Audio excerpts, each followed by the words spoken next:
Welcome to the Metaphorosis magazine podcast, your home for beautifully made speculative fiction. The magazine is edited by B. Morris Allen, and I'm your host, Matt Gomez. This week's story is The Hissing Trees by Donnell Arbuckle. Donnell Arbuckle lives deep in the desert half of Washington state with his wife and children. Find him on Twitter at Arbuckle1. That's IANARBUCKLE1.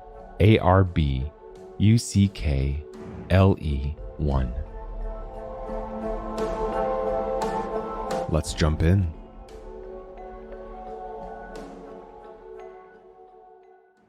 The Biovin Karis heard the rumors about the messenger long before he arrived at her laboratory. The water girls whispered that he had come from the Callan lands, further east than their maps could show with any accuracy. He bore an important text for the year chief, said one of the boiler technicians, though nobody had heard even a hint of the contents. One of the guard faithful let slip that the messenger had personally angered the year chief and had been restrained almost immediately upon his arrival. All took care to mention that he appeared to be on his last legs, having collapsed just on their borders, and that his hideous body bore the bloat of illness. The year chief's orders came to Karis through the precise, bored imperiousness of one of the younger faithful, his voice struggling to hold up the import of the words without cracking beneath the strain. The Biovin Karis is to extract from the messenger the content of the message. There will be no tolerance for fault, no allowance for failure. Karis accepted the order with a calm nod, reserving her questions for the voice inside her. Why was she, a Biovin, being tasked with this? Karis had none of the skills of the Kryptonos, and she knew her political acumen was inadequate for the delicate job of interrogation. It had, in fact, been the cause of her effective banishment to this lab in the canyons, deep in Sound territory, and far from the year chief's gatherings. She hadn't minded the isolation, and instead considered it something of a blessing. A place had been found for her where she could contribute to the bread of her skills to the feast of her people. For the last few years, she had been reviewing the pharmaceutical work of her predecessor in the role, improving some compounds and helping to fabricate tabs for the year chief and those in his pull. Most of the changes were incremental, glacial things that nevertheless gave her a continuing satisfaction that each small, stable adjustment maintained the whole. Rarely did she see the results of her efforts, but she knew they were successful, if for no other reason than because the year chief permitted her to continue her work undisturbed and untroubled. For the most part. She liked her work, and her work accepted her in silence. Days could pass between opportunities for her to speak with another living creature. She liked that just fine. What am I to do with this foreign messenger? She only asked it aloud after the young guard faithful had left to deliver her note of obedience back to the year chief. She kept asking it, mostly to the quiet spaces in her head, until she got her first look at the messenger himself the next day. 2 more of the guard faithful escorted him into her lab. The rumors had been inadequate. He was repulsive to behold, his body a battlefield of open sores, wild lumps of tumors, and ulcerous cavities. He hunched beneath rags that scraped over uneven shoulders, blood and pus staining the stinking fabric. His face could hardly bear an expression, given how the flesh had mottled and bulged with disease. Growth settling from his brow and rising up from his cheeks trapped his eyes in a deep valley, but within all that they shone a clear blue, and his gaze was direct. He seemed to study Karis with at least as much intensity as she did him. He wore shackles on his wrists, which, though loose, had nevertheless left deep red welts where they touched his skin. Am I to cure him? Asked Karis, taken aback. You are to extract from the messenger the content of his message. It was the same instruction, repeated. Though it came from a different pair of lips, the tone was the same as the first time she had heard it. A committed, tremulous tenor. By means of, Karis prompted. There will be no tolerance for fault. I understand, interrupted Karis, who could not abide time wasted on repetition. I may be able to illuminate somewhat, said the messenger, if I may. His voice was pitched low, and each word carried a polite deference. There was a gentle, if unpleasant, rumble beneath him. Karis recognized the sound as betraying the presence of some fluid or phlegm in the lungs. I would appreciate that, she said. Of course. The messenger glanced to either side before continuing. Neither of the faithful made a move to stop him. You see, I carry the message inside my cells. He raised limp hands to indicate the deformities about his body. The obvious effort of doing so was not solely due to the weight of the shackles, Karis guessed. Spun into the helices? She asked, after running the messenger's words through the sieve of her mind. The messenger's lips twisted into what may have been a smile or a grimace. Essentially, yes, he said. The text of the message is encoded among the information there, intended to be read only by those able to retrieve it. Do you think you can? Karis nodded faintly, the motion diminishing like the vibration of a loose cord. Doing so will not relieve you of the cancer. You understand? I defer to your expertise, replied the messenger. His lungs convulsed and a wet coughing fit overcame him. Karis frowned sharply at the faithful. You may leave him with me. Tell the year chief I will begin work immediately. With gratitude they were unable to conceal, the two young men backed away, then turned and left the laboratory. The messenger, unable to convey much with expression, cleared his throat and raised his arms a second time, this time in supplication. The chains on the shackles clanked heavily. May these be removed, my friend? Karis gave him a long look, calculating, and then shook her head. I would be uncomfortable doing so at this time, though I do have some gauze I will insert as a buffer. I would appreciate that, thank you, said the messenger, echoing her tone from earlier. The mimicry didn't escape Karis's notice, but she was unsure of what to do with the information and set it aside for the time being. Please, have a seat, she said, indicating the only chair in the room. It had 5 metal spokes at its base, each ending in a black caster. It rolled slightly as the messenger sank onto it. Thank you, he repeated. Karis turned away to retrieve the roll of gauze from her supplies. The laboratory was a single large space, lit in part by fluorescent tubes that hung low over a repurposed dining table, the sort one might expect to find in a chieftain's meeting hall. The table bore the wreckage of old electronics and automators, salvaged and scavenged and in various states of repair. A workstation idled at the center of one side, 3 wide monitors standing as bulwark against the junk. A dozen fans hummed away. Beyond the sharp radius of the artificial lights, gray filtered suns sifted down from 2 high windows, one set to the north and the other to the south. Tree branches tapped against panes which had never been cleaned. The walls were lined with mismatched shelves. The only thing each shared in common was how deeply they bowed under the weight of the materials Karis and her predecessors had collected. As much as was possible, the shelves had been kept tidy. Boxes and containers were arranged with clear separations and angles, as if snapped to an invisible grid. Karis returned with the gauze. She cut 2 lengths and taped them around the messenger's wrists. She stood back as he adjusted the fall of the metal bracelets. He nodded once to her. Thank you again, my friend, he said.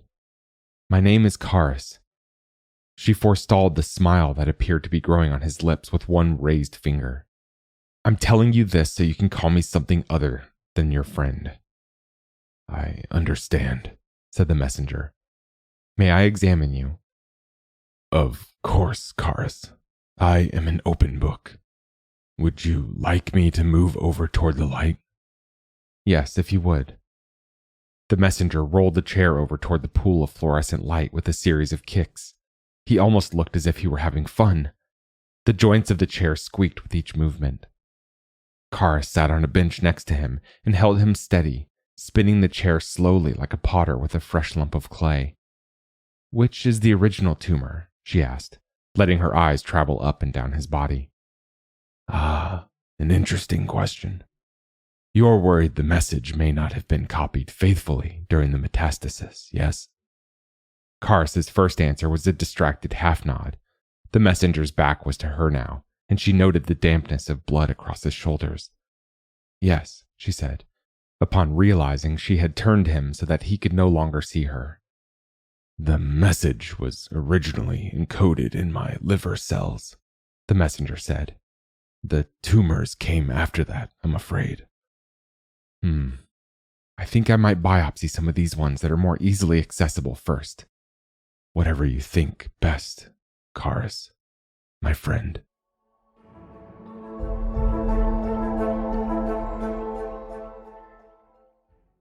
It took some hours for Karis to prepare her equipment and to sterilize her tools using the little coal-stoked autoclave. During all that time, the messenger sat patiently. Only the occasional rattle of his chains as he adjusted his position called attention to him. Other than that, he remained silent except to answer Karis's minimal questions. As Karis staged her surgical tray, though, he spoke up. "Did you build that yourself?" He nodded at the autoclave. "I designed it," said Karis. "I'm untrained in smithing, though. The year chief had it built to my specifications." "He must trust you very much." Karis searched the messenger's eyes for any sign of sarcasm. "No, that wouldn't be accurate to say," she corrected him with a shake of her head. "I already consumed twice my energy allotment just running the refrigeration for the compounds and samples. He was unwilling to grant me more for superheating." "Fire or ice, Biovin," he said. "One or the other. But he did eventually appreciate my ingenuity more than he did my complaints, I believe." The messenger nodded. "A true leader." Karis smiled in spite of herself, then clamped down on it as quick as a breath. She sat again on the bench beside the messenger and positioned her tray close to hand. "I could begin with one of the tumors on your neck, but I think I would prefer to examine your lymphs, if you'll permit it." "Of course." "I'll have to remove your shirt." "If you'll do me the favor of being gentle, I have no objection." It was hardly a shirt, more of a rough sack with holes for head and arms. "I'll have to cut it away," she said. "Good. Let's be rid of the foul thing," said the messenger. "Burn it for all I care." Karis reached for her shears and turned the messenger in his chair so she could begin to work on the fabric across his shoulders. It took some effort to lift the garment away from the skin, stuck as it was with the gum of drying blood. The messenger inhaled sharply through his teeth. "I apologize," said Karis. "I have some sugar cane, but I hope to save that for the surgical sites." "It's all right," said the messenger through gritted teeth. "Just talk to me. What is sugar cane?" Karis paused for a moment, then continued at her task, cutting straight down the middle from the neckline following the path of the spine. "It's a compound my predecessor taught me. It deadens pain where injected." "An anesthetic?" said the messenger, nodding. "It's all right. We can save that for when it's really needed." "May I ask?" Karis began, but silenced herself with a shake of her head. "You may. I insist," said the messenger after a pause. "What sort of message is worth the toll on your body?" Karis finished her cut and spread the shirt apart, lifting it with care from the messenger's shoulders. She nearly gasped at what she saw. His back bore a few growths, rising close to his backbone. But worse than them were the dozens of whip strikes layered over his skin. Few of them had healed fully. None had healed well. Some were still oozing. The worst of them lay across his shoulder blades. "I don't believe it was intended to take a toll at all," said the messenger. He shifted his toes on the floor, turning himself slowly until he could look at Karis in the eyes. "The Biovins back home did warn that there were risks, but perhaps this cancer has been fated in me since long before I was given the message, or came upon me after. It would have been nice to arrive here sooner, of course. I'm afraid I was delayed." "Delayed by?" Karis's words were cut off by the sound of her laboratory doors slamming open. The year chief stamped into the room. He stood taller than 6 feet, broad in his shoulders but narrow in his face.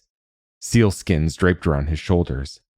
Though he was proud of the skins and of his own prowess in the hunting and killing of the beasts, Karis had often thought that they made him look as if he were forever carting around a pile of filthy laundry. His long hair had been stained red with chokecherries several days ago by the smell of it. He crossed the floor to Karis and the messenger before his 2 guard faithful attendants had even taken station beside the door. "Well?" he demanded, breathing in and holding it. "What is the message?" "I have only just begun, Your Chief," said Karis, lowering her gaze to the floor. "It will take time to extract the samples and then to put them in sequence. I have not practiced this, nor exercised the text since my predecessor first instructed me in its use. And then I do not know how long it will take to decode the message into plain words, if we are able to retrieve it fully." She met the messenger's own downcast eyes, and they held the moment shared between them. Karis got the impression that the messenger had told all of this to the Year Chief already. "I'm deaf to your excuses, Biovin," said the Year Chief. He curled one finger, rank with the smell of hide and sweat beneath her chin, and lifted her face. "Where is my message?" "It's coming, Your Ness," she said. "Good. You have 1 week. I depart this afternoon to visit the borders. Upon my return, I expect to hear my message." "But that's—" The Year Chief's hand shifted, and his fingernails suddenly bit into the soft flesh of her neck. 1 week.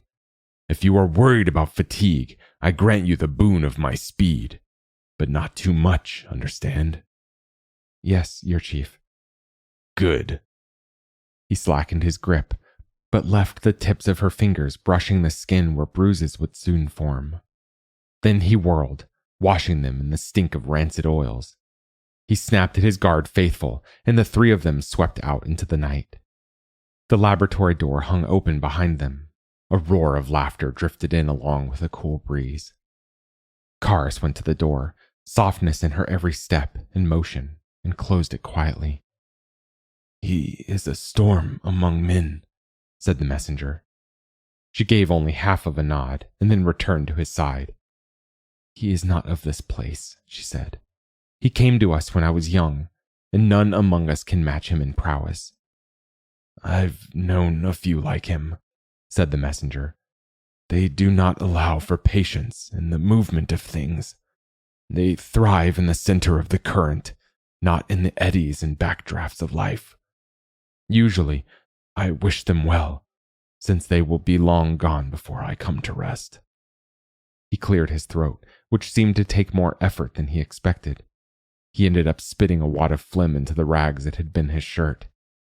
"He is one of many."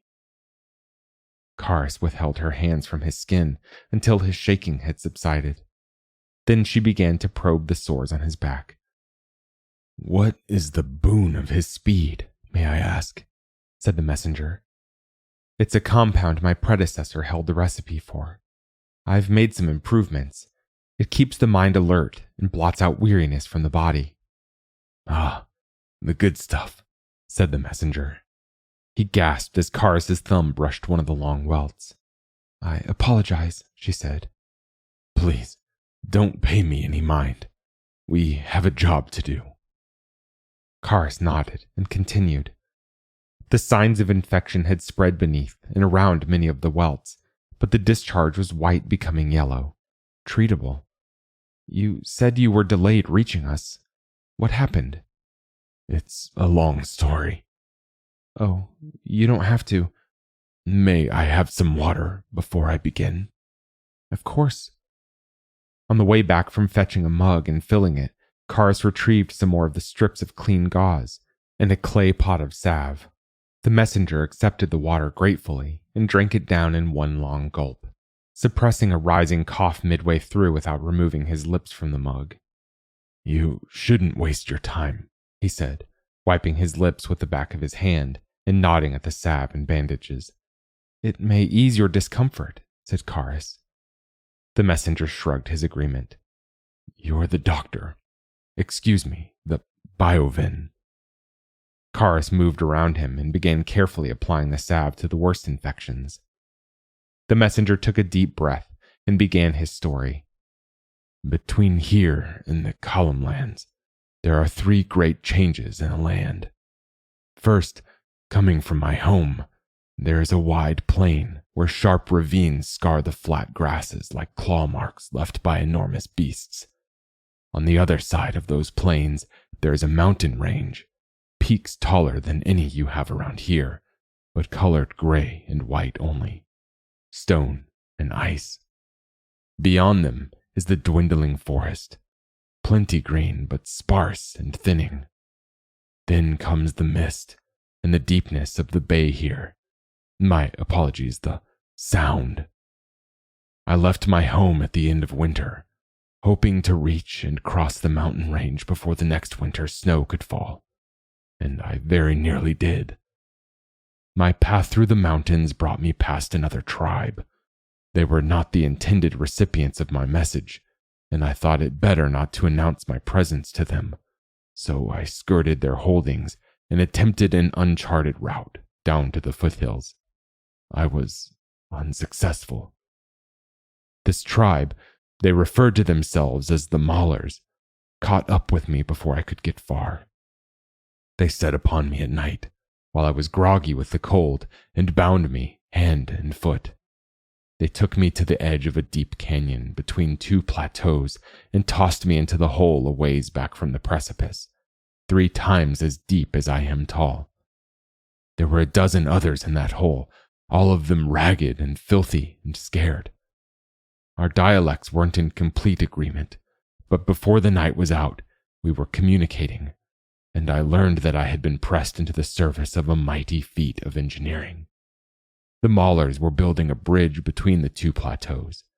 It was a massive thing indeed. There was a brief silence while the messenger cleared his throat and gathered his thoughts. While he did, Karis refilled his mug of water. He accepted it and sipped it less greedily than before. "How long did they keep you there?" Karis asked. 3 winters, said the messenger, nodding as he heard Karis's involuntary gasp. And this illness did not rest idle during that time. By the end of it, everyone looked upon me with revulsion. "They gave you no rest despite your condition?" "During my time there, I saw others forced to work until their hearts stopped. My condition, as it worsened, did nothing but earn me a few lashes for my deficiencies." "A few," Karis scoffed. "Is it so different here?" asked the messenger. "I noted gibbets along the roads, and my guards may have muttered a threat or two that seemed downright believable, not to mention the indignities the Urchief impresses on his prisoners." There was silence while Karis's face fell. "No," she admitted. "It's not so different here." She took a breath and made a decision before letting the air escape. She crossed to her work table and trailed her fingers over the tools there until she found what she was looking for. Returning to the messenger, she sat and spun him to face her, pulling his shackles forward so she could bend over them with a pick and tension wrench at the ready. "How did you escape?" she asked while she worked. "Through no effort of my own," the messenger chuckled. "One night, as we were returning to our pits, an electrical storm lit up the horizon. I've never seen anything like it. It takes much longer to describe it than it did to witness. The flashes of lightning clawed through the sunset, but the air healed behind them in an instant. The thunder cracked from one end of the mountains to the other, but the echoes lived on. It seemed like forever. The colors and the intensity were so new, I felt curiously blessed. My pit fellows and captors were likewise stunned. I don't believe anything like that has been seen before. But we only watched for a few moments before the Maulers returned to the task at hand and dumped us for the night. The storm continued, though we couldn't see it. "Was the pit covered?" asked Karis. "Most nights, no. But in times of inclement weather, the Maulers were kind enough to lay sheets of scrap metal over us to keep out the worst of the rains or snows." Karis glanced up into a sardonic curl of the messenger's lip and answered it with a nod of understanding. The lock clinked on one of the shackles, and she moved to the other. "So, we were covered that night, listening to the howl of wind and catching odd geometries of brilliant light through the cracks as the storm drew closer. At the height of its fury, it sounded as if it were directly under a waterfall, as if 1,000,000 gallons of whitewater were bludgeoning the stone around us. We could feel it down to our bones. There were screams, but maybe only in my imagination. I don't know how I could have heard them over the racket. To be so small and so vulnerable, dead center in the gaze of an unstoppable enemy, I was terrified. The air shook with so much chaos, it became difficult to breathe. I buried my head in my hands, but then the clamor only seemed to grow louder. I looked up, I think despairing. I was determined to stare into the eye of the storm and force it to blink, or some fool thing. Instead, what I saw was that the cover of our pit was disintegrating. The jailers had pinned it into the stone with metal hooks so it hadn't blown away in the winds, but now there were holes appearing all over it. Not just holes, but slashes, rips, patches going threadbare as if the steel were no more than silk. Right before my eyes, it vanished. There was only a darkness above, but I could hear a long hush, like swift water, uninterrupted, but somehow more brittle. While I sat there, dumbfounded, trying to understand what I was seeing, I heard a scream rise above the lessening wind and that susurrus. A moment later, a body tumbled into the pit. It was one of our captors. I, alone, edged closer to inspect the remains. I couldn't say where he had been trying to run to, or why, but he did not make it. His armor was gone, and the clothes beneath it too, blasted away. His skin and muscles had been flayed, laying open his back to the bones. Kars felt the lock release on the other manacle and lifted the shackles away from the messenger. He rested his hands on his knees and flexed his fingers. "What could do such a thing?" Kars asked. "I've heard reports of swarms of insects, but none have mentioned the devouring of flesh. Vegetation only. A human enemy, perhaps, using the storm as concealment?" The messenger shook his head. His eyes glittered. Clearly, some part of him enjoyed having the information that Kars was after. "I appreciate your theories, Kars, but I'll tell you the truth of it from my observations. You see, that unusual, godlike lightning must have been strong enough and hot enough to melt the gravels and stones into glass, while the winds tumbled that glass until it was atomized, razor-sharp particles flying at well more than speeds I can measure. A storm of glass, scouring the mountainsides clean." Kars could see it in her mind, a glittering, glowing billow of inarguable power. "Amazing," she whispered. It truly was. And the next morning, after everything settled, we were able to cooperate to pull ourselves out of the pit. None of the Maulers had survived the night. Their huts had been swept away or ground down to nothing. Sharp edges of the cliffside had been smoothed. Only those of us in the pits had survived. Us and the bridge, mostly. All the wooden braces had vanished. The stone structure remained, though its pillars seemed thinner and, in my eyes, not equal to the task of supporting a cart. I wasn't planning on risking my own body on it, so I wished a farewell to my fellow freedmen and women and headed south, toward the distance where the canyon seemed to draw its banks together. I have to admit, though, that I regret never seeing that bridge completed. It would have been a fine work. He retreated into reverie for a moment, then shook his head and returned to his tale. By this time, I was very weak, so it took me several days to trace the canyon to a place where it grew shallower, then to cross it and return to my path through the forest. All that time, the world had fallen silent. Almost. A wind was blowing out of the north the day I crossed into the forest, cold but slow. It curled down and lifted wisps of the fine glass back into the trees. The further I went to the west, beyond the path the storm had taken, the more the trees still held their shapes, their branches, their dead autumn leaves. The sparkling breeze brushed across those leaves, a hushing much like the one from the previous night, but quieter, an unending hiss. It occurred to me then that it does something to warm my heart, to witness things that take much less time to observe than they do to describe. Do you know what I mean? Karis nodded, her senses stuck on facing the external, unwilling to wrench them around and examine things inside herself. She set aside the shackles with a dull clank and rested her palms on her knees. No message could be worth all of this, she said. None that couldn't be written on paper or hide or magnetic tapes. The messenger shrugged.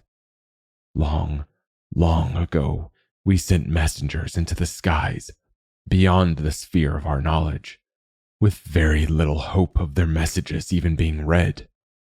I've already achieved more than they ever did, having met you, Biovin Karis.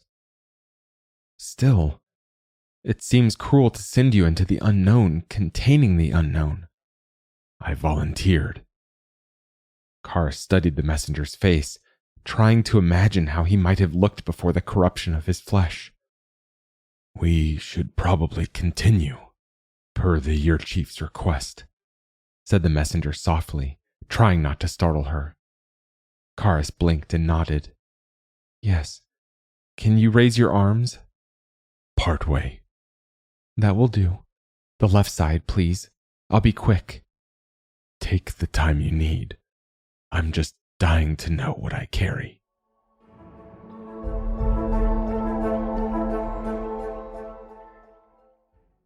"5 days passed while Karis worked, recalling her predecessor's instructions and reconditioning the necessary equipment. The messenger spent most of them lying on a cot near her workstation. Karis had sent a water girl to retrieve the simple bed from her home. The girl had stared goggle-eyed at the messenger until he had given her a little wave, then had darted away. On her return, she had stayed well away from the messenger, unfolding the cot and rushing back toward the door before the messenger could shamble over to it. Don't worry, he said to the girl. I've not made anyone else sick. The words hadn't sunk in. Since then, Karis had isolated the helices from the sample from the messenger's lymph tumors and taken 2 more samples for comparison. One simply from a swab of his cheek, the other from one of the tumors visible near his spine. For the latter, she had been as careful as possible and used the last of her sugarcane to deaden his nerves, but still his body had nearly twisted itself off the cot, trying to escape the coring needle. Now, he slept while Karis worked to amplify the fragments of the samples and render them as codes that might contain the message. In her mind, she considered the work backbreaking, because of her habit of bending close to her keyboards and displays and how infrequently she remembered to stretch and relax. At one point, while waiting for a chemical reaction to complete, Karis felt her eyes drifting closed and briefly considered taking the speed the Year Chief had offered. But she knew what it did to the body, peripheral to the borrowed energy and wakefulness. It was fine for the Guard faithful, for the warriors of the Vanguard, and for the Year Chief himself, but Karis intended to live much longer, much more slowly than any of them. Gray pre-dawn light was lightening the high windows when the final strand of data resolved on her screens. The software laid the 3 samples side by side, eliminating the lines of identical data and presenting the differences. She tapped and clicked, reviewing each cut. In every example, the cheek swab showed differences from the 2 core biopsies where she presumed the message could lie. But as she laid the data from the tumors side by side, her heart sank. Are you making progress? The messenger asked. He stood a few feet away from her and spoke quietly so as not to startle her. She bent forward and propped her head in her hands. Yes and no. The samples from your spine and lymph nodes are significantly different. If there was a message there, it may have been corrupted by one, or by both. Most likely both, since neither is the original.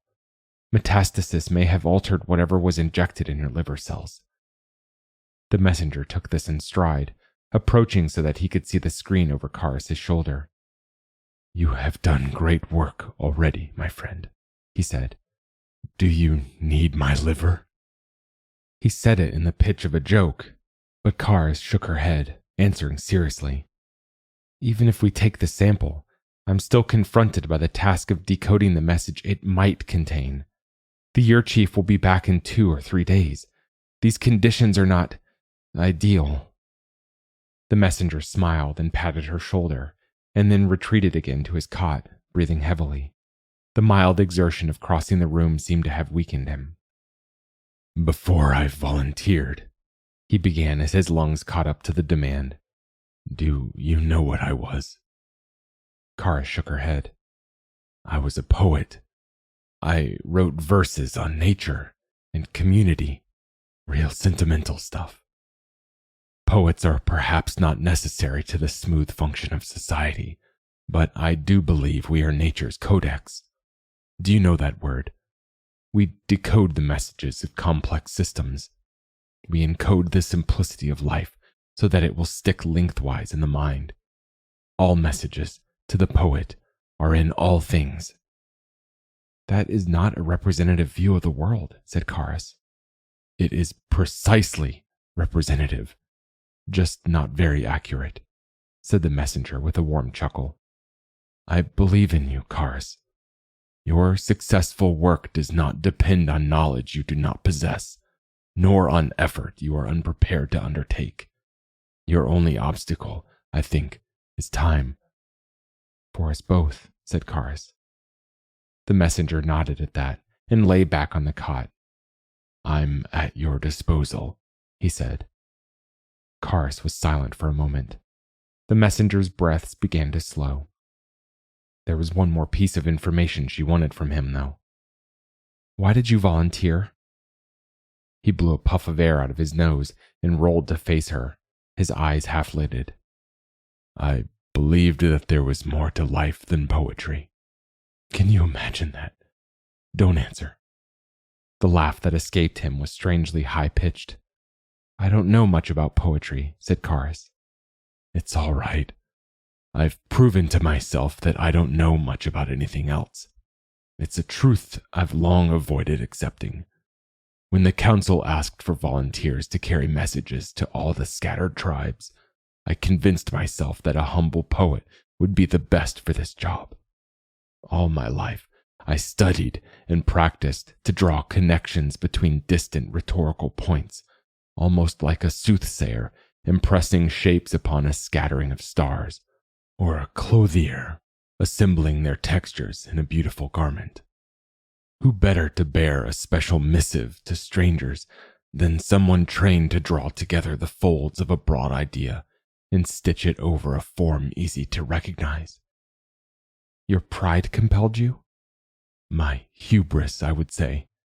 It was fueled by decades of feeling underappreciated, I don't mind saying. A poet has one eye forever locked on immortality, but nothing I composed ever would ensure my own. I suppose I felt that, in this effort, I could make a difference, one that might last. That was a great risk, said Karis. The messenger didn't offer a disagreement. She went on. What did you hope you would find at your journey's end? The messenger gave the question its due consideration in silence, then, with some effort, shifted onto his back to stare up at the distant, shadowed ceiling. What I hoped for back then is unimportant. What I hope for now is that I won't die lonely, and that whatever this message is in me turns out to be, it brings people closer together. Karis looked at her hands. She wondered how many years of life she had preserved among her people, how she might quantify the difference she had made so far. Perhaps you are the message, she said. The messenger spluttered a laugh and moved a hand to press against his side. Oh, please, my friend, one more puff of conceit into this skull, and I fear my head will float away. No, there is an end to my life, and it has been written in me. Before Karis' smile had faded, He was asleep.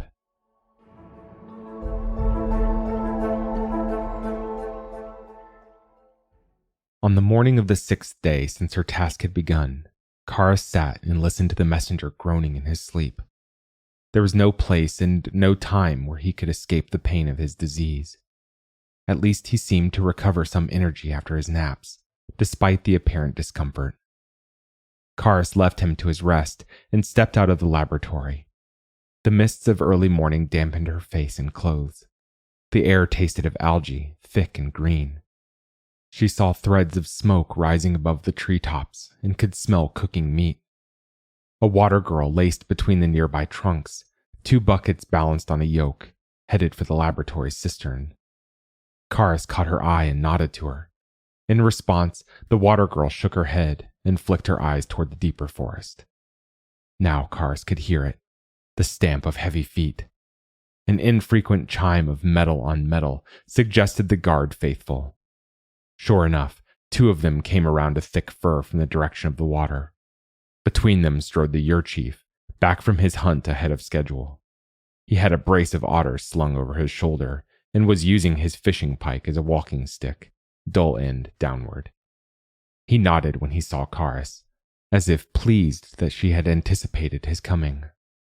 "What's the message?" he barked as she drew nearer. "My apologies, Yorness," said Karis, bowing her head.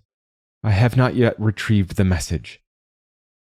The Ur chief shifted the weight of his kill and sighed. "Look at me." Karis did as instructed. "You look exhausted. Did you sleep last night?" "Not well, Yorness." "Did you take my speed?" "I did not." The Ur chief nodded. He gave a mild gesture with the fingers curled around the pike, and both guard faithful relaxed. Karis hadn't even noticed them tensing. "You still have until tomorrow, upon my original order. I shall leave you to it. But pay attention, Biovin. If you fail to deliver the message to me before tomorrow noon, I will consider you a thief of my time and of what is rightfully mine. You will receive a thief's punishment." "But Yorness," Karis protested. "Without my hands, I would be unable to compound." The long pike slammed into the ground hard enough to make the world seem hollow. Karis felt the beat of it rise up in her bones. "You!" The Ur chief's voice hit her ears with the same force. "Your value is not in your hands. Your knowledge can be preserved through much." "I understand, Yorness." "You are burning daylight, Biovin." Karis bowed her head again and left it downturned until the footsteps had gone and the cloying scent of the dead beasts had dissipated. Then she raised her head and let the furious dampness in her eyes intermix with the air's heavy humidity. When her heart had slowed, she re-entered the laboratory, opening and closing the door as quietly as she could. She needn't have bothered. The messenger was sitting up on a cot, half propped against the wall. "You need more rest," said Karis. "I don't," said the messenger. "It takes hours to process a sample, yes. We had better get started." "I'm out of sugarcane." "It won't matter, Karis." He levered himself off the cot and approached her. "He would really take your hands." "It's the punishment for thieves." "Some would rather choose exile, I imagine." "There is no exile. Nothing is beyond the Ur chief." "Come now," said the messenger. His expression shuddered for a moment and then went still, as if he lacked the energy to shift it to any purpose. His voice settled into a warm valley, though. "There is much beyond the Ur chief." Karis let her gaze fall to the biopsy needle. It hadn't gone through the autoclave since its last use. She feared there wouldn't now be enough time. "I might kill you," she said. The messenger sighed and sat down on the creaking office chair. "I don't believe you'll have the chance, my friend. You could, of course, wait until after I am gone. But would you deny me at least the chance to see the unknown inside me? Come now. It'll be over quicker than I could write it down." Karis looked at her hands, gray in the thin light, and flexed her fingers. They held steady. She nodded. But give me a moment. She touched his shoulder, noting the quiver in his body that he seemed unable to still. Then she went and retrieved a portion of the Urchief's speed. She dug through the ingredients in her refrigerator and added careful measures of several to the drug, then diluted the mixture in water. She brought a beaker full to the messenger's lips. Drink. He obeyed, licking his lips afterward. If I see eternity, I intend to keep far away, he said, rumbling a laugh that devolved into a coughing fit. Karis helped him from the chair onto one of the benches, laying him out beneath the strongest light. He closed his eyes as the high took hold, and he made barely a whimper when the needle punctured his abdomen.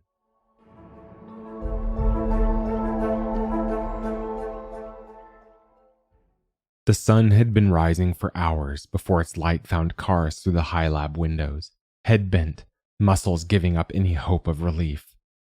By mid-morning, the cut segments of the liver sample were rendering on her display.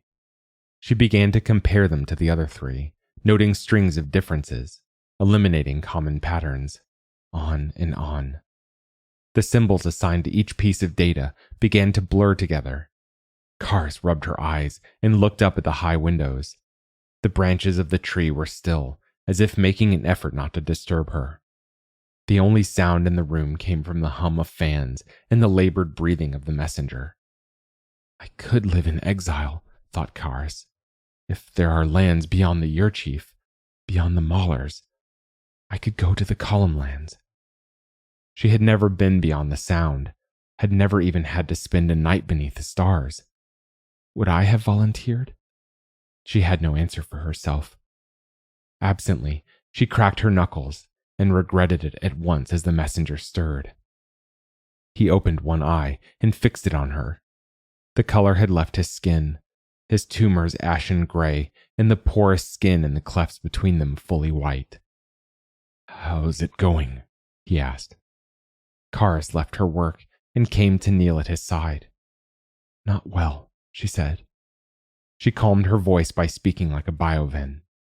The sequences were well extracted, but I still cannot locate the message, and even if I were to locate it now, I don't believe I could decrypt it in time. I've been giving it some thought, and since the cipher must be more complex than simple substitution, compressing our alphabet into the limited set of...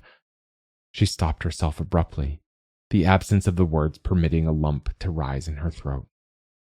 Her hand sought out his, and together they held some warmth and stasis. I don't think I can do it, she said. Karis, said the messenger. What a gift it has been to find someone who might read the messages in me. His eyes fluttered. Oh, eternity, he whispered, unable to focus on anything close at hand. Karis squeezed his fingers, and he returned for a moment. We are drawn together across a great distance. Do you see it? He forced a smile onto his lips, unwilling to cooperate. His heartbeat slackened, then, and stopped. Karis tightened her grip on his hands, relaxed, then tightened again, repeating the motion over and over, as if she could urge his pulse to return. It took some time for the absurdity to penetrate her conscious mind. Finally, she stood and left him alone. She trailed her fingers over the equipment on her table, let them brush over the keyboards and controls. Who knew what accidental changes her careless touch might have made to her work? She snapped off the power. In the silence that followed, a clicking came from the high windows. Pine needles tapped against the glass. Karis went outside, leaving the laboratory door open behind her. A breeze was beginning to stir in the forest. One of the water girls, headed past her on the way to the cistern, noticed her standing there and approached hesitantly. Miss, are you all right? It took Karis a great effort to fix her attention on the girl, as if the thickness of the air resisted the motion of her eyes. No, Karis corrected herself, ever searching for precision, because it wasn't the world beyond her flesh that slowed her. It was the atmosphere within, the swirl of her intentions anchored at some midpoint she couldn't visualize. Words wouldn't come out. "Did you find the message, Biovin?" The water girl's voice carried a lilt of excitement. Karis turned her attention again to the trees. That riot of thoughts within her spun on, and she realized that, though they were all tied to the eye at the center, that eye was in motion. Karis recalled the messenger's cold skin. "Biovin?" The water girl now seemed to be getting worried, leaning in closer. Karis let her lips fall apart and pulled in rushing air between them. "Wouldn't you?" she began, pausing as the words went out and did not return. "Would you like to learn the work of a Biovin? I could teach you everything I know." "I'm sorry?" "And maybe I will be a poet." The branches around them gently scraped the air, hissing. It was an inconstant sound, inward and outward, as if driven by breaths drawn and exhaled. No, Karis chided herself. A slackening moment like this should take much less time to describe than to observe. The wind moved in the trees.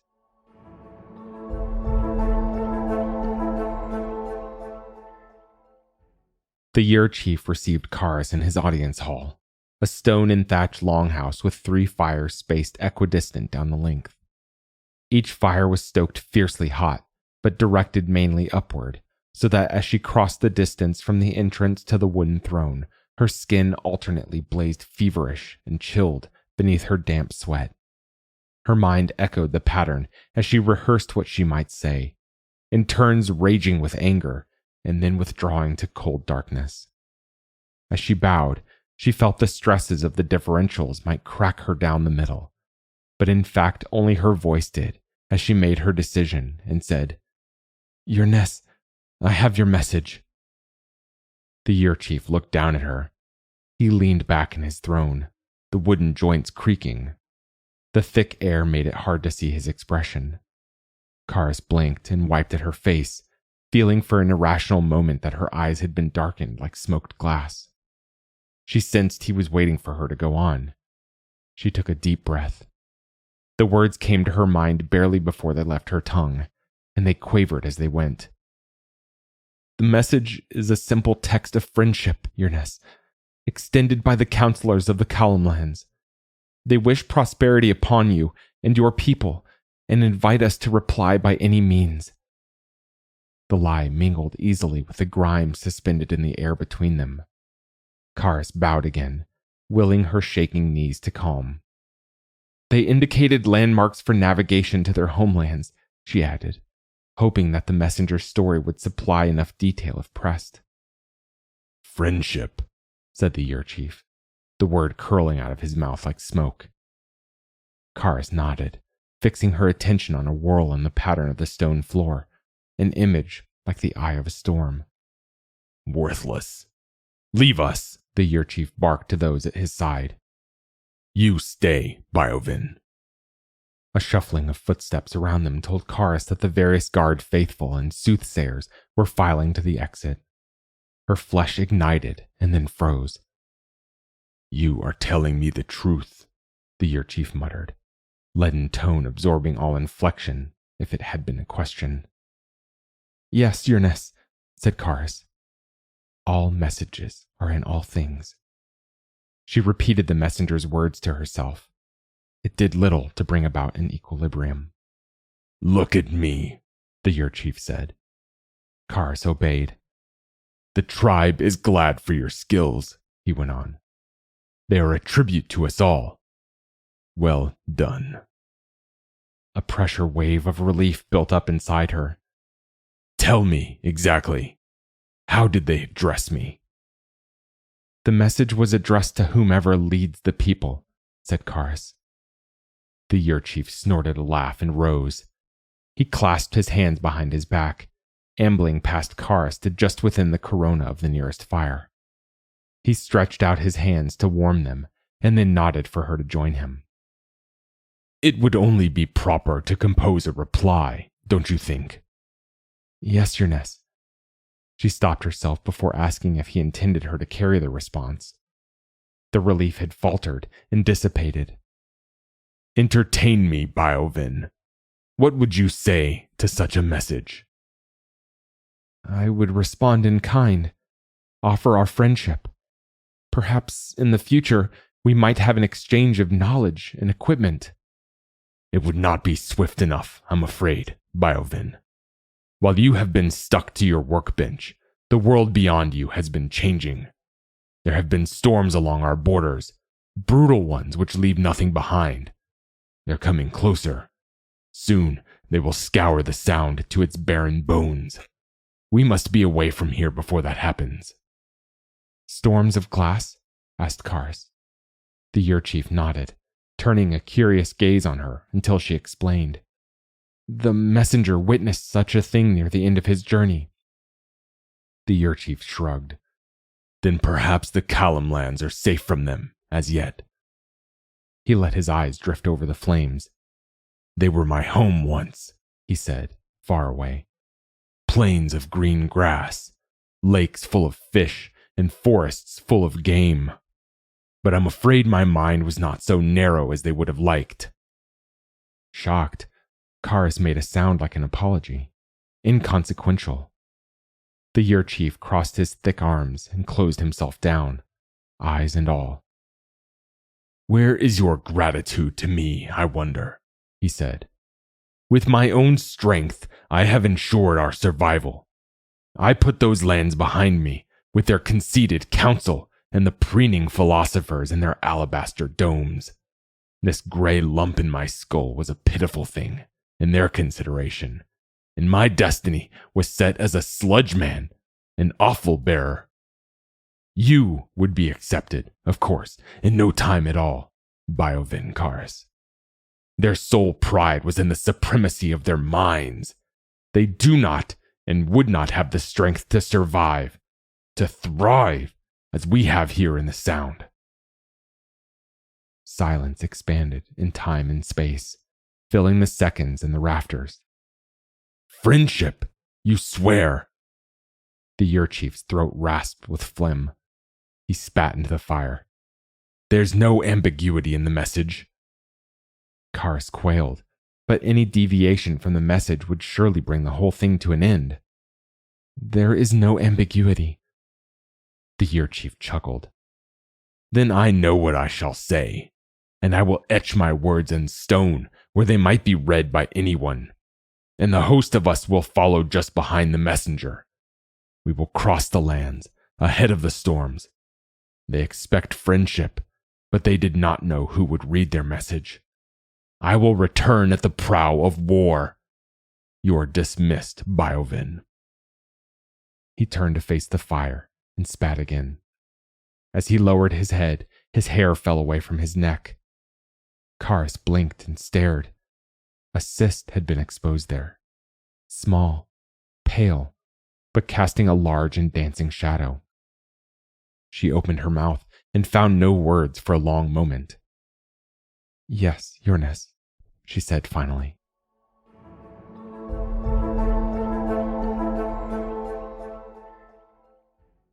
Karis returned to the laboratory in silence and worry. Once inside, with the door closed, she disrobed. The cool of the evening and the threat of rain drew goose flesh all over her skin. She examined her body in a mirror, but found no lesions, no evidence of illness. Afterward, satisfied for the time being, she wrapped herself in layers and sat in front of the messenger's body for a long while. There was so much she didn't know.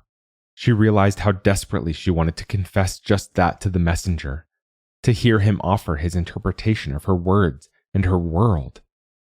If I were smarter, or faster, or had better tools, she thought, but silenced the voice inside before reaching a conclusion. Being there, and the unknowing, was not unusual for her. It was part of the job of the Biovin to learn, to build small answers upon each other until they reached a larger one. But for the first time in her work, she felt tormented by the blank void of unanswered questions. Questions which could not be answered. At least, not there in the laboratory nestled in the Sound. If the Year Chief truly intended to lead his people to the Callum lands, it would take time for him to assemble them all. There would be bustle and confusion and little for Karis to contribute unless he ran out of his speed, now that he believed he had his message and his purpose. If there are answers for me, she thought, they are beyond his reach. Now, and maybe forever. She could slip away in the night and be ahead of the vanguard by days, turning to weeks if his condition followed the course of the messengers. She could reach the Callum lands, a little storm of her own, full of swirling questions and fears and warnings. Or perhaps the glass storms will sweep through and scour the lands clean of all of our complexities, our imperfections. The decision rose in her like a sudden gust. She filled a satchel with medicines that would travel well, and retrieved a stash of dried meat and nuts. Almost as an afterthought, she crammed the hard copies of the data extracted from the messenger alongside the provisions. When she stepped out into the evening, the damp wind hit what little skin she had left exposed like a bloody lash. She turned her back against it and set out for the eastern path. Her path would take her through the drying forest, over the mountains, over the plains, to the Callum lands, bearing with her the unknown and the unknowable, and the hope of crossing bridges to meet those who might help her find the soul of the message inside her. That was The Hissing Trees by Donnell Arbuckle. Thanks for listening. If you enjoyed this episode, we'd love it if you'd leave us a 5-star review on Apple Podcasts, Spotify, or whatever platform you listen to us on. Or, better yet, share the magazine and podcast with a friend. If you'd like to listen to more speculative fiction, visit us online at magazine.metaphorosis.com or on Twitter at MetaphorisisMag.